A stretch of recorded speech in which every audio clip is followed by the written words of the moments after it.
So welcome everybody. We have these two wonderful, powerful, anointed, established kingdom citizens. Kingdom citizens. All the way. I want to get it right. I might say it wrong. Get the name right. Is it Zambia or Zambia? I say, you know what? That's correct. You said it right. But these are the Bwalyas. Yes. Right? Bwalya's. Prophet Garry and Lady Abigail. Yes. I believe still in Oklahoma. But by the way of Zambia, yes, by the way, and I can't. We're going to visit Oklahoma soon. Yes, so I'm going to make sure that I get on their calendar, yes, so we can go out to eat, and I can get that blessing from being in their presence. But they have agreed to share more tips. We had them last year. We had them last year, and we had to have them back. Like, we got to bring them back just one more time. Yes, with the wisdom and the insight and just. So listen, you're in for a treat. Get your notes out. Get everything ready, because I guarantee you have morsels and nuggets coming your way. Yes. So, Prophet Garry, Lady Abigail, how are you? Well, you go first, honey. We are so grateful once again to be on this platform, and we are so grateful to you guys. Thank you so much for giving us this privilege again and time to be with you guys. We are so grateful. We are fine. We are doing fine. Yes. And we can't wait to see you to come to Tulsa. And have that good time. We great, and we are also looking forward. We know that you're in Pennsylvania, and we are looking forward that probably one day we could connect with you guys and see the other side of the United States. So we're gonna make that happen for a visit as well. You sure can. Newt was just saying today about getting to Tulsa, because I think the young lady we told you all about, Victoria Matthews, is there. And we're going to go see her because she came to see us. Right. And so we're going to see her, and we're going to see you guys and take you guys out to eat and just spend some time with you. Right. So that would be great. Soon, maybe more in the spring, in the warm weather. Definitely. Maybe summer or spring. That would be okay. Yeah. Great. And it's good to see you guys. You're looking lovely. Yes. I know. Likewise. Thank you. It was good to see you all. Likewise. So as you know, 28 Days of Love is the time that we take during February to make marriage famous, to celebrate the covenant of marriage, promote it, which we believe is the first institution that God put in place to further the kingdom. We know that you're kingdom citizens, and and your marriage has stood the test of time and travel. Travel.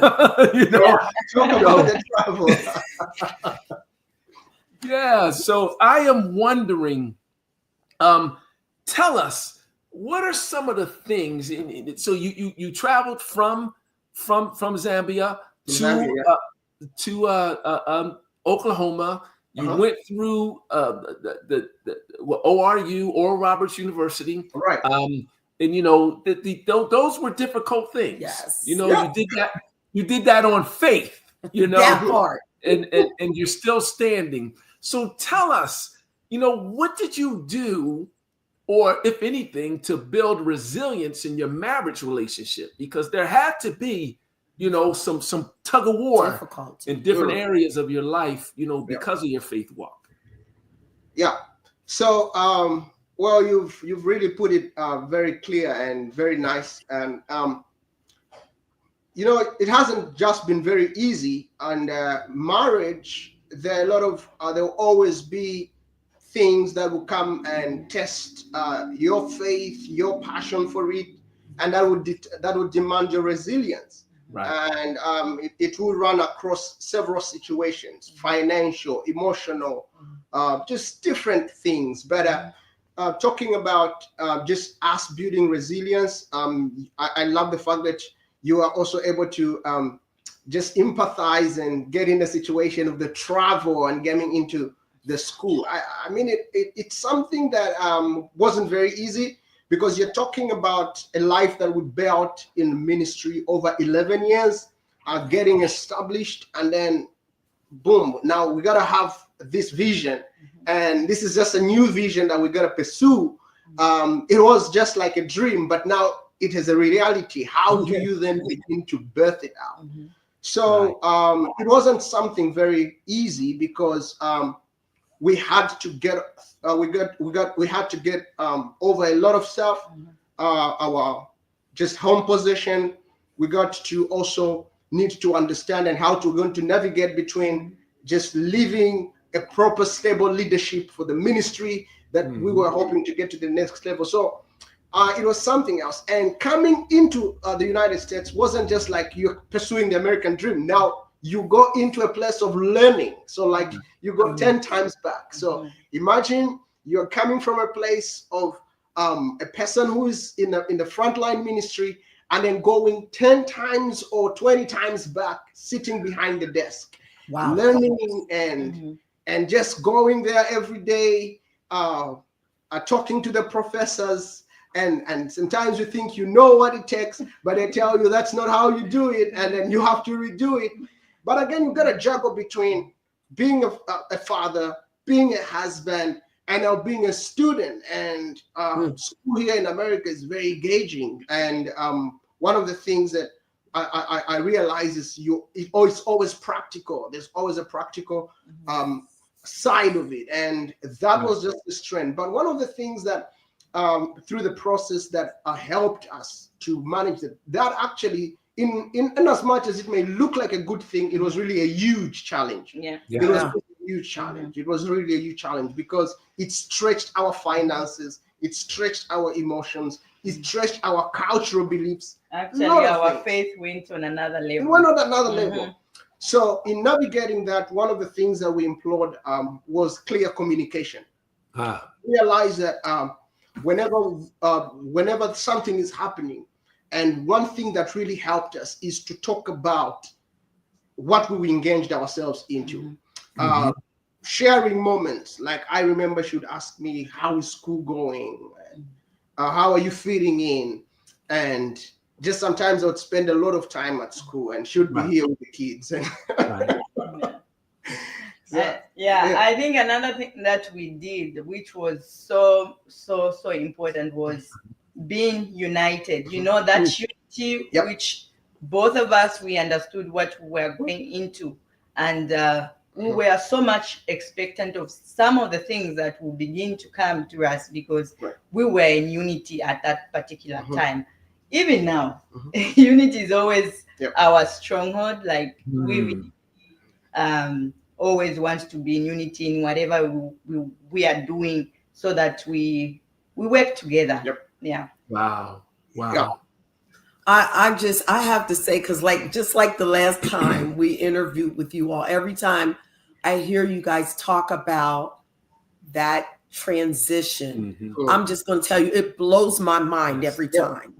And then to hear you break it down like that, Prophet, that when you were ahead of the game, you had a ministry. And, I remember seeing videos when I was doing some things for you of the things that you guys did at church, the giving away and all that. And then to start almost all over. And now you're sitting, in a classroom with someone telling you that the way you're presenting this is not the way they want it, and relearning it, redoing it, and dedicating yourself while being a husband and a father. To me, it is commendable, because I don't know if I had that kind of faith like that. But when you, Abigail, you just said that it took your faith to another level. It had to. It had to. Oh my God. Yeah. Because there are a lot of things that really happened, and in the short time, because when you're moving from a continent like Africa coming to America, it's, to many, it's like an achievement. You see, it's like oh wow, he's living an American dream. But to us, it wasn't like an American dream. It was like God remolding you in an American environment, like studying all over. So you don't get to see the American dream part that people are expecting back home. So imagine navigating that. How do I meet up the people's expectation? And how do I fit in? And how do I build my vision? But one of the goals that we had was that for the our goal was just graduating. So let's just graduate first, and let's just see what this happens. And right. It was a dream, but let it become history now. Let's. Wow. Let me kind of push in on Lady Abigail. That's good. So, Prophet Garry gets the word that he's going to go to ORU in Oklahoma. You're in, and forgive me if I pronounce it wrong, but I want to say Zambia. Yeah, that's right. correct. I'm saying it correctly. And you have a ministry, you have family, everything is in place. So you go on this journey to this new country, to this school where we're not sure how it's going to be paid for, how anything is going to happen. We're going to live. Right. Prophet Garry gets into school and it's time consuming. It's demanding. Not just on, he's not writing papers, the stress of it and the, the mental duress and the pull in the different directions. What went on with you? How did did your position change, your mindset and what needs to, how did you stay a wife and make sure that this marriage was going to, to win while this vision came to pass? Wow, what a good question. Yeah, I remember when we just came in and he was going to school and living. Actually, when we first came, the first week, we were in a hotel for some days, right?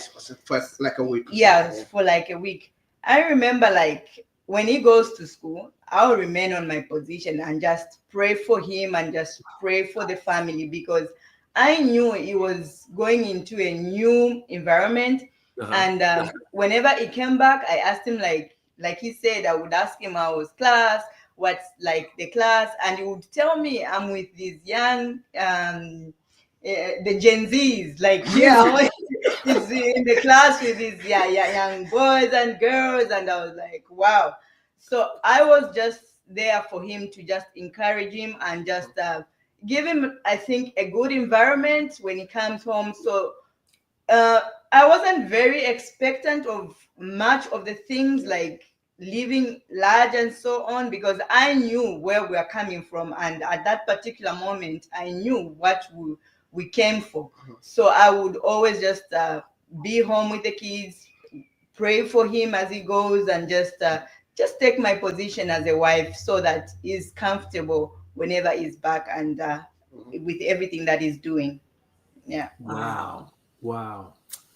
Oh my goodness. There's a lot to unpack. I love it. I love that you were creating that environment for him to come home, and at least at home, some of that stress could be lifted off, and he could get that peace and that comfort and that encouragement that tomorrow's a new day and you got this.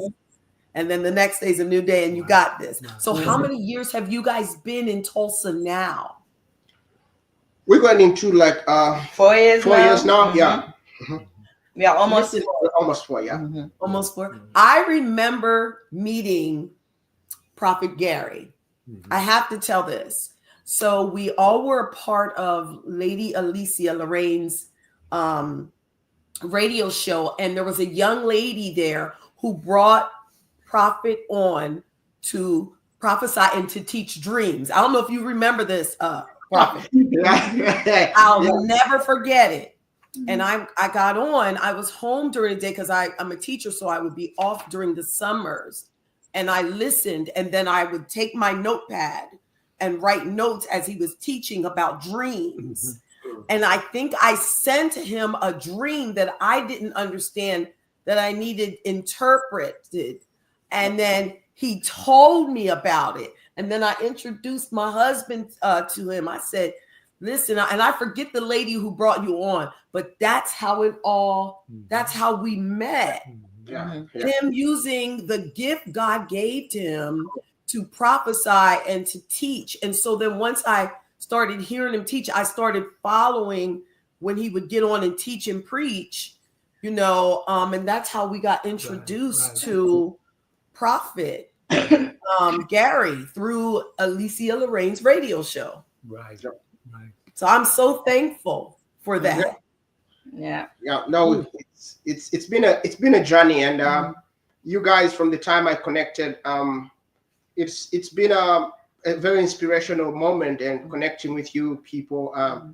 Dr. Newt as well actually happens to be one of my professors in a dissertation that I did. All through Alicia Lorraine. Through that program, I was nominated and honored with a doctorate. So I had to do like a dissertation and stuff like that. And Dr. Newt was one of my coaches that helped me go through that, and that was history. And here we are. The Lord is doing right. It's like God just put it all together. Yes. Just from one little thing, he just put it all together. Right. Yeah, it's exciting. So as we kind of, I want to jump back in because there's a lot to unpack. We talk about your journey, and let me kind of put it into context. So I don't, forgive me for talking a lot, but it's okay. The journey that you two have gone on in this last almost 4 years, and the tests and the trials that your marriage, that an average marriage could have been detrimental. Yeah. But I'm hearing Lady Abigail said your faith is going to another level. I'm hearing, that there was a mindset of let's just graduate. Let's make that history. So there had to be. So I'm hearing a strengthening of your bond. Is that? Would you agree with? Your bond is stronger now than it was before? Yeah. The bond always grows stronger, especially when there are achievements and there are milestones achieved and overcome as well. So you realize that as a couple, one of the things that marriage does, marriage finds it's a place where you find your person or your partner to complete the assignment that you have. Right. So when you set before things that look complicated to you yourself and also to some people, and then you find this person that you explain to and kind of begins to unpack the uncomplicated stuff, and it begin to reorganize and strategize. So it is through that you have you gain momentum and the bond grows, because when you share this idea because sometimes I would share with my wife and say, and by the way, this dream of coming to ORU did not just happen now, 4 years ago. It's like 15 years ago. So wow. 15 years, just having this dream, you can't understand about what really and you find somebody that is able to walk with you in this uncomplicated vision, and then begins to just put it in smaller particles to help you break it down and achieve it. So it was through those small things. Wow. Sometimes it would just go as far as finishing a semester. So, hey, let's just finish this semester. How would this be? And let's get to the next semester. So through that, the bond would really grow, because once you achieve something with your partner and you're like, wow, this is the person that I want to be with because of what I'm achieving. Whoever wants to leave a winning team? Nobody wants to. Right. Wow. So when you identify your winning partner, you stick to the winner. And you keep winning. So it's where the bond grows. And that's one of the areas that whenever we're going through stuff, we open the history book and begin to unpack past histories. We begin to do an account of past victories and how we navigated beyond that. And they really just help us to look forward to great things together. Yeah, it is true. I think 2 is better than 1. That's what Yes. it says. Good. So it is always good to fight the 2 of you because you win more. Yeah. More wins come to you than when you're fighting just by yourself. So good. Oh, that's amazing. That's amazing. I was going to ask you, you already answered it, but I don't know if Lady Abigail, if you have something to add to this, but I was going to ask you next about milestones and celebrating them, but you just organically answered that. Is there anything you like to add, about the celebration? Excuse me. To start with us, we always acknowledge and we always want to celebrate our milestones always, because that is like our tradition. We always want to talk about things, what God has given us. We want to celebrate the milestones. So we always acknowledge, and we always want to make it big, because those are the memories that we live with after we have achieved certain things. So it is always important to us to acknowledge and celebrate our milestone in whatever way we can do it. We do that. And celebrating milestones that she talked about, it shouldn't start with a lot of expensive stuff. Okay. For example, we'll use our example. One more in Zambia, we kind of lived in a very comfortable place where we could buy stuff, we could do things that celebrate milestones using gifts and stuff like that. But the first months of being in the US, where you gonna get the gifts with all those dollars and stuff like that? Where are you gonna get the money? So we use stuff like just simple affirmations. We look forward to acknowledging your friend's effort. There are times that my wife would just acknowledge me based on the effort that I went through. Oh, you never slept and you cleared this assignment. You're the best man I've ever known. You're the most hardworking. Wow. That would just lift me up and would be like, it would be more than a rose flower to me. Sometimes you just get a card, get a note, right, to him and just say, wow, darling, you did so well. May God bless you. We love you. Keep doing good. And just, somebody will be like, wow. Sometimes we have a little special meal. And sometimes it's good. You get to go out and seasons are never the same. Sometimes you shower, and you can also prorate your achievements. For example, when you have something later, you can simply go back and say, hey, for that you did, we did. Let's now celebrate now because we're in a position. So we don't just let go. We put a count of achievements and still plan for them when they're in the season of being celebrated with the value and the standard that it deserves.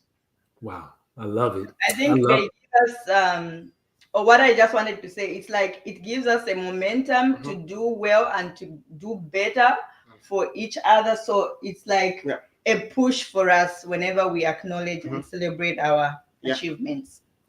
So those intrinsic rewards that come from you that are inside, that's more better than anything external. You appreciated anything she said that made you feel good inside, not necessarily gifts and things like that. That can come later, but it meant more for her to talk about it to you.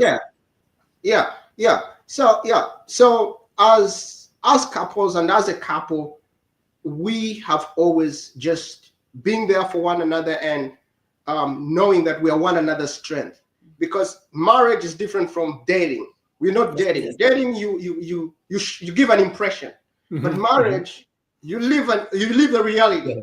So that's right. You get what I mean. So now we're in this reality. So I don't have an impression to show. I'm who I am, and she has to accept, and I have to accept. So we gotta use what is available to make the home what it is, of course, and just environment that is going to be uplifting to take us to the next level. So that's with the milestones and achievements. Love it. I love that. That is amazing. So let me ask you a personal question. After having gone through the struggles, of where you are now, if you would have known the middle of the journey at the beginning, would you have taken that journey? No. Absolutely no. Absolutely not. Absolutely no. The journey of faith is not about knowing what's there. What's there? Yeah. It's like the light, the spotlight of a car, right? The more you move closer, the clearer you see. You cannot see very far when it's late at night. It's the more you draw closer to where you're going, that's how much you're able to see. So with faith, you don't want to see beyond, because when you look and see what is ahead of you, you go back, or maybe you make a detour. So you just want to make sure you are seeing stuff that is in the proximity of your light, just little light to take you to the next step. So faith is about just taking the next step. So, and that's what we've been doing. When we were looking at fulfilling this graduation, it wasn't about how it's going to be, how is it going to be all that time. But it was like a day at a time, a day at a time, a day at a time. We go to this semester, we finish, we go to another semester. Yeah, just like that. Yeah. And learning a different curriculum, a different learning environment. So you just don't even know how it's going to end. Exactly. You don't know what trouble is going to come. You don't know if you're going to be expelled from school, knowing that maybe as a young boy, I was once... I wasn't expelled, but obviously you remember that there were people who were expelled from school, and you don't want to be in that position. So it just took us time, one day at a time, and navigating situations as they came. And God gave us grace, and here we are. I love it.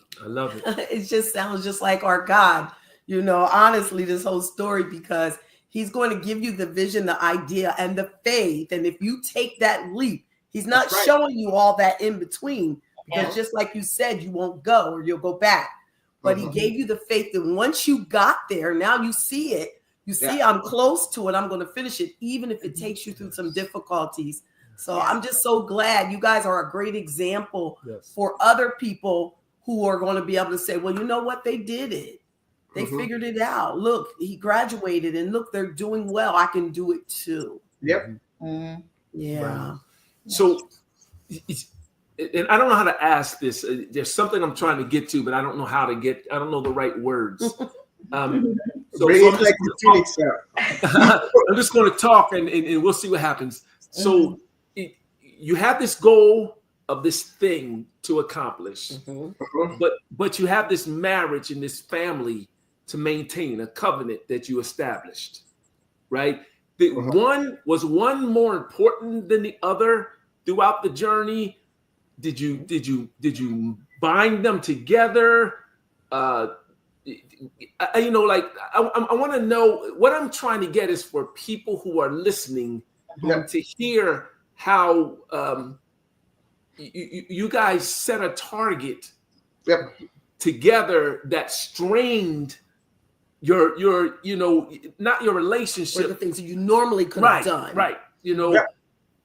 How did was it the goal that drove you, or was it the relationship that drove you towards the goal?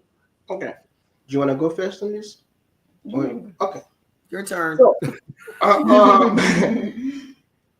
So one of the things that I want to just make clear, even to those that are hearing, using our example, is, and just from our understanding, with marriage is an environment. It's not just something. It's an environment that you create, and it's also a principle that God gives you, and a responsibility that God gives you. So when you look at it from that angle, then you realize that if I'm going to walk in this environment, I have certain desires, I have certain ambitions, I have certain dreams.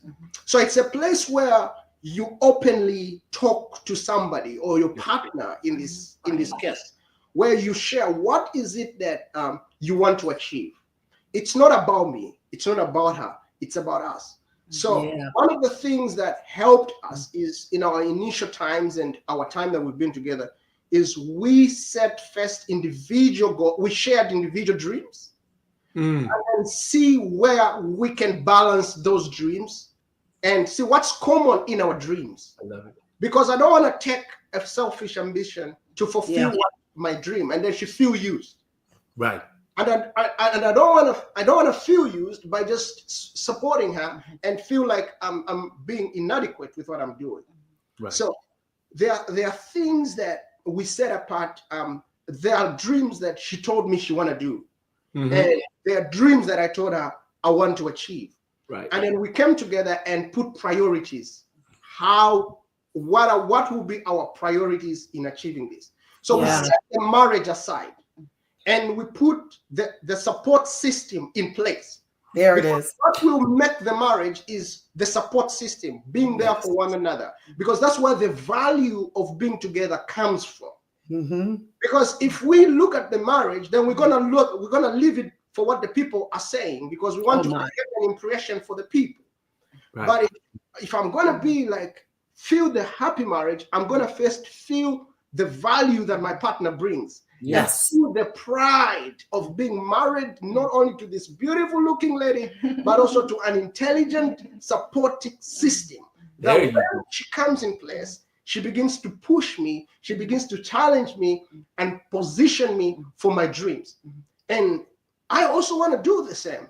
I want to feel like she can't do without me. Right. I wouldn't be here if she feels she can do without me. What would be the marriage for?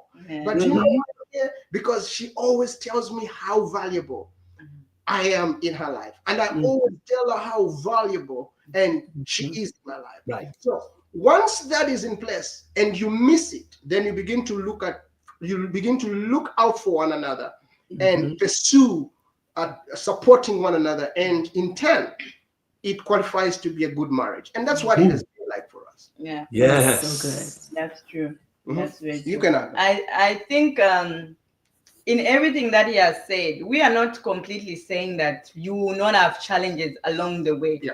Of course, there are gonna be those turbulences, but there is a way that we are gonna navigate and just pull through.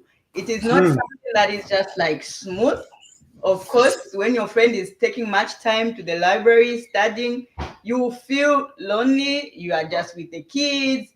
But we always find a way to make it stable and navigate through. So it is not a very smooth ride, but with everything set, I think you can pull through. Yeah. Yes. I love that. Good.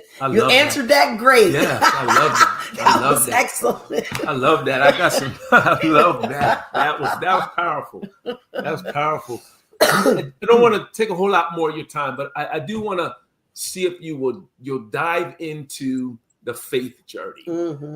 Faith is the foundation for your growth. So I know, Lady Abigail, you talked about how your faith level has risen because of this.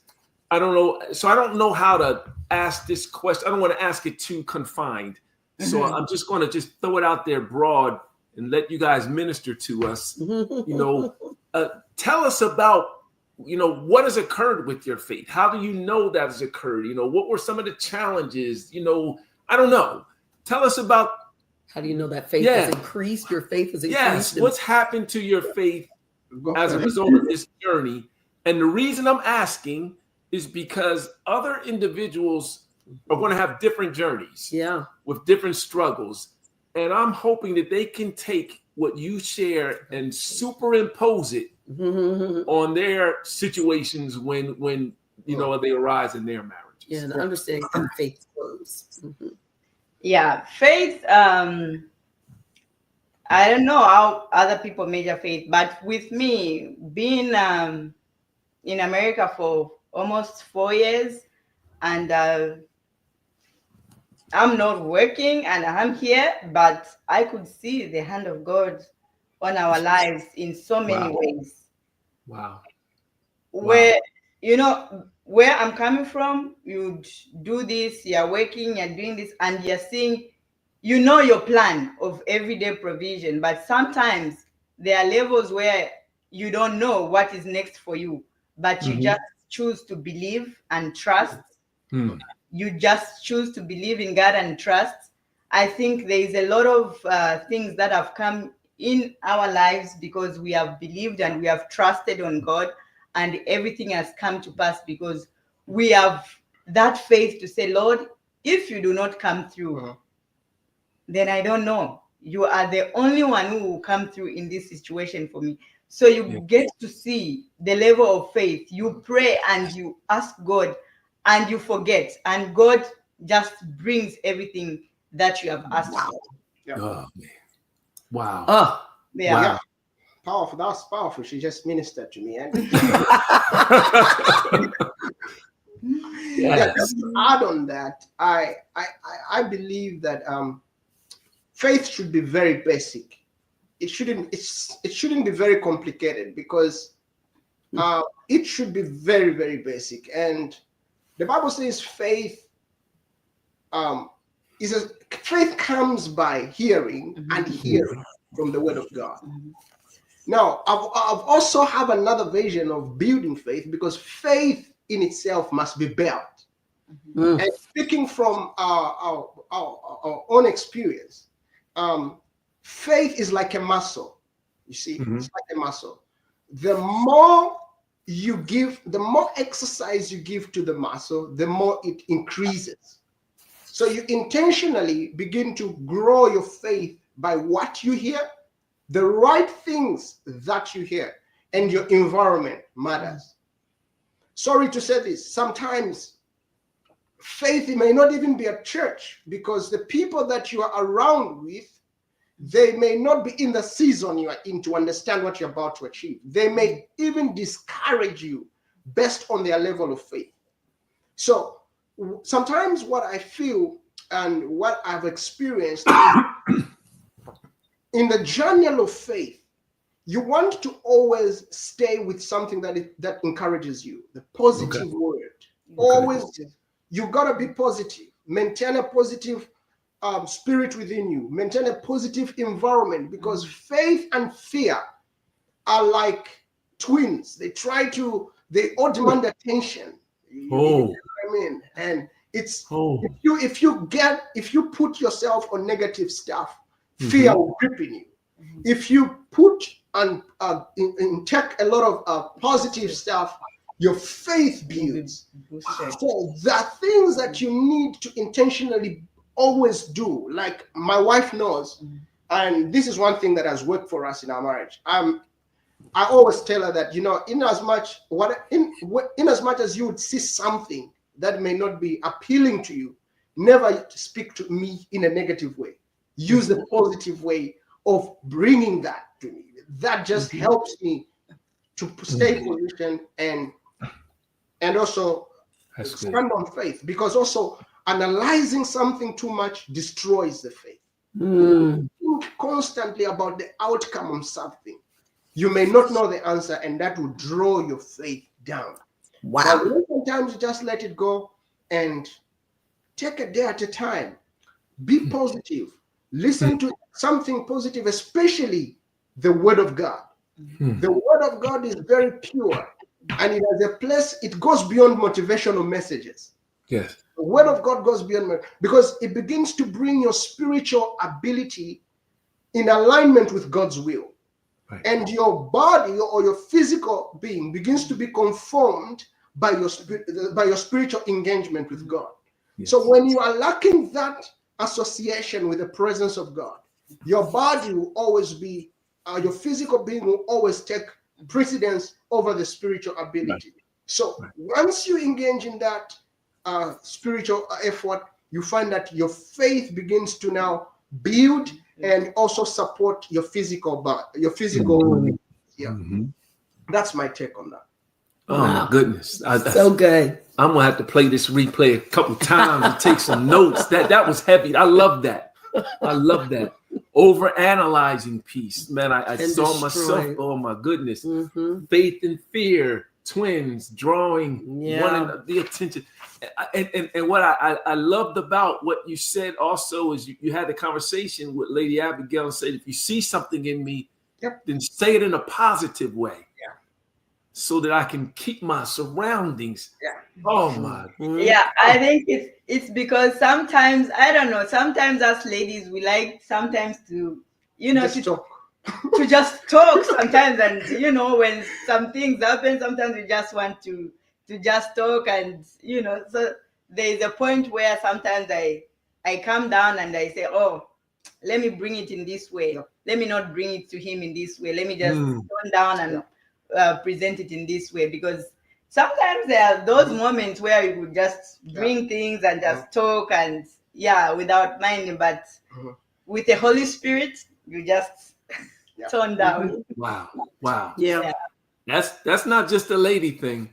Men need to do the same. But I love that, especially with all that he was doing at that time. He needed all positivity around him so he could continue in faith and do what it was he was doing. And it should be matriculated, both of us. You guys got that. Was so good. I have goosebumps right now. I got the chills.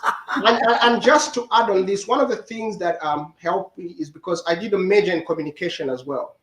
And most of the communication trends were some of the things that were appealing to the life and what I really needed. So I really took that course and that program with so much passion. And some of the things I would learn were not just for me, but they were also working for our home, like knowing the different types of engagements, how to engage, picking the environment, when to communicate and how to communicate. So sometimes I would intentionally just come home, talk about stuff, not because there's a problem. The other problem that couples make is we always want to speak whenever there's a problem. But sometimes just have conversations away before you even have differences. That helps, because then it prepares you on how to handle yourselves when a difference comes in. But what I've noticed is a lot of couples will try to communicate everything at that time. They're talking, they need to go out. Oh, I need to go out. And then, oh, you're delaying me. You are always like that. And then begin to remember the past things. Even that time, that's what you did. And they bring different conversations and different topics that are draining them and making them not to be really strong together and bond together. So how we communicate really also matters in an engagement of faith. It's not just about speaking positive. It's also about knowing how to bring out positivity. This is good. Because communication, I learned, it's not just about speaking.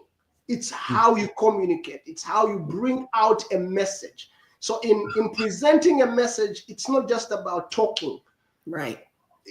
There are a lot of things that apply for a message to be engaged there. So I think those are some of the things that I've engaged in. In the past 4 years, I was really intentional that when I learned some things, I went to process them and see how they apply. And it really helped us. That is amazing. So is that what your degree is in? Is it in communication? Yes, I did 2 majors. I have a major in communication and a minor in ministry and leadership. So I graduated with 2 degrees. Okay. He was on the grind. Yeah, he was working hard. He was working hard. All right. Love it. I love that. I love it. I love it. Listen, we don't want to hold you any longer.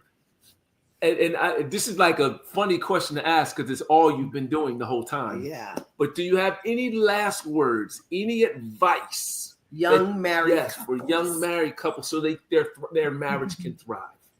Go first. Yeah, I would say put God first. Okay. On personal level, know your God, trust your God from each side of individuals. Then together in marriage, love God, put God first. It is always, if you are a Christian, it's always the best principle to go about. Yeah. So I would encourage couples to know their God and to love themselves. Because even the Bible says, even the Bible tells us that marriage is all about submission, respect, Yes. love. Those are the things that guides marriage. So if people they don't put themselves on these Right. simple principles, they will not Right. have their best marriage. So it's all about submission, love, respect, unity. That's marriage. Yeah. It's good. I love it. I love it. I love it. My advice to couples out there, and those that are believing God to resuscitate their marriages, and those that are trying to get into marriage, is you got to understand that marriage is not a contract. It's not something you go into believing or thinking it will fail at some point. Yeah. So this is one of the things I'm seeing in today's world. People think marriage is something when you go in and you think things are not working, you can easily move on because somebody can kill you. You don't want to die.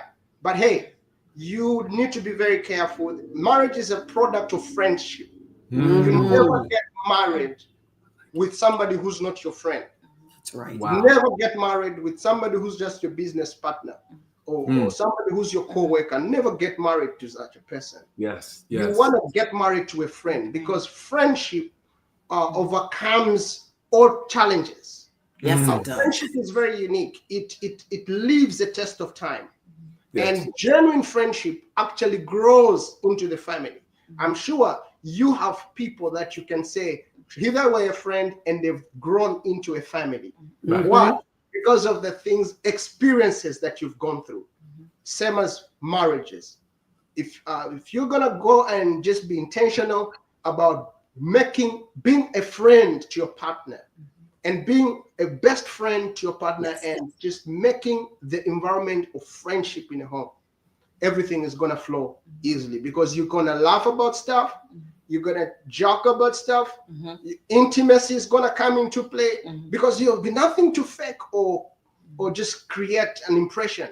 You are going to be real because that's who you are, and your friend is gonna love you. So, couples out there, those of you that are dating, know that it's better to make a decision while you're dating.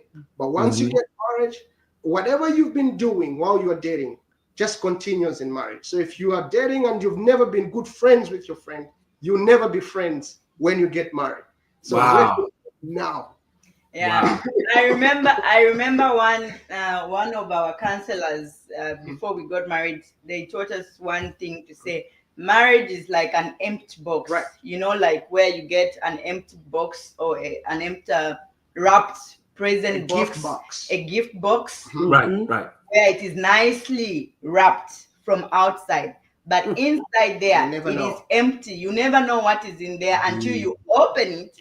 Then you find it is empty. Then it's up to you and your partner to be intentional. So intentionality, I love it. which means if you want love, put love in the box. If you want good life, good health, put it in the box. Wow. That transparency, put it in the box. Yes. Anything that you want, put it in that box. box. That box is all about marriage when you have put everything that you want inside there. But if you just look at it like, oh, this is a beautiful gift, it looks like it is nicely wrapped, and you never open it, and people will admire your gift, but from never outside, know what's inside. What if it's empty inside? There's nothing inside there. So it's about you and your partner to put everything in the box. Everything that you want. You want good communication, put it in there. So that's what I can encourage. Oh, this is good. That is really good. That right there. I've heard that, but not that way. Yes. But that was wonderful. That's a t-shirt. Make that a t-shirt. I do want to ask you. While I say put it in the box. You want it in the box, you put it in. I do want to know, what do you guys have planned? What's your next dream? Yes. Because this right here, you showed us how this was fulfilled, unless there's things you can't share. But I'm like, my God, we see that there's nothing impossible. Wow, we are big dreamers. I mean, there's so much. There's just so much. There's just, sometimes I realize that, and in the silence of a dreamer, there's wisdom. Because sometimes your battles begin immediately. People begin to have an insight to your dreams. Joseph was fought not because of how he looked, but because people began to see and have a glimpse in what his dreams were going to be. Because remember, when he shared his dream, the interpretations would always come from people. And people began to fight him for their own interpretations, not what he interpreted. So what we are doing for now, what we could just share, is that while we are here, we are in school, we're navigating, and we're trying to see where God positions us. Is God wanting us to be here more, a bit longer, or does God want us to get back home when we just don't know? But so we're just in that kind of transition. But in the meantime, we are also supporting the church back home, and we are trying to, we're doing everything, giving guidance, leadership, development to people that are there back home, and just making sure that the church continues to build a legacy and see if it can continue to help and be a blessing to many. Currently, at church, we have a project that we've embarked on in Zambia. We're actually building a church, like a sanctuary. And we are praying to the Lord that this project is going to be done in just less than a few years, maybe probably less than 3 years. We are trusting God to be done with that project. So we need your prayers, your support, your partnerships in any way, and we'll be slowly showing you how we are advancing in the project. So, and also we would love to have teams, people who would love to have an experience in Africa through our ministry, maybe missions. They could get in touch with us and see how we can coordinate and just cooperate and build a kingdom together, because I believe there are a lot of things that the African continent has to share here in America. And we want to be those missionaries that could be liaison between the American community and the African community. So whoever may be wanting something, may be needing information, we are here to just support and see how we can advance the kingdom. So tell us how we can contact you. Dr. Newt, I think you have our contacts. We can put our contacts down here. You can contact us through my personal email, prophetgarry@yahoo.com. I'm also on Facebook, Garry Bwalya. My wife is on Facebook too, Abigail Bwalya. And just through those common social media platforms and emails, and you get in touch with us. I'm sure. I don't know how, if you can put them down there and let everybody see them. We'll post them up for you, for everyone to see. So if they go to your Facebook, they'll be able to see some of the projects that are going on. Right now, we haven't started putting the projects yet. But in a couple of months, maybe a month or two, we'll start giving progress of what's happening. We just finished the 21 days of prayer and fasting with the church. So now we're getting into a season where we are unpacking what we gotta do for this year. There are a lot of things, programs that have been aligned back home that we're intending to do. So we'll keep updating you slowly and just making sure that you're catching up with what we're doing. Love it. We got to go, but I have to ask this one question to Lady Abigail. Do you minister to women? I do. I was ministering in our church. I was doing that back home. But from the time that we've been here, I have not, except that sometimes I have a platform like this with the women back home, and we minister. Thank you. I just wanted to ask because I was hearing it as you were talking. So I wanted to, if you weren't, I was going to say maybe you need to. Listen. Thank you all for tuning in and logging in with us.